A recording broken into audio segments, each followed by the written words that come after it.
Non, je m'appelle Godsen Novakov, je suis avocat au barreau de Paris et aujourd'hui je vais vous parler d'un dossier qui a été victorieux devant le tribunal judiciaire de Paris dans une affaire de fraude aux faux investissements, d'une escroquerie au placement.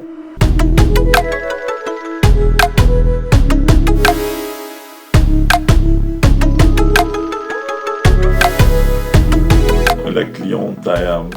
investi sur une plateforme qu'on appelle régulée, la société EverFX. Toutefois, cette société pratique une activité qui est illicite,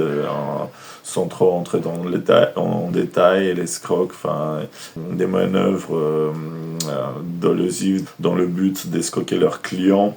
Et elle a été victime d'une certaine somme d'argent assez conséquente. Ne pouvant se tourner contre cette société qui n'existe plus, elle s'est tournée contre sa banque pour engager sa responsabilité pour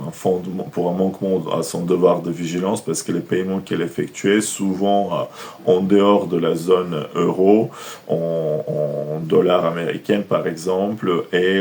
des paiements pour lesquels la banque a appliqué des frais. Donc ces paiements ont été portés à la connaissance du banquier. Par ailleurs, la cliente elle a été en contact avec le banquier pour ces mêmes paiements litigieux envers cette plateforme EverFX. Donc, dans cette affaire, donc, le tribunal, en raison de tous ces éléments, et puis il y avait de nombreux paiements qui ont été effectués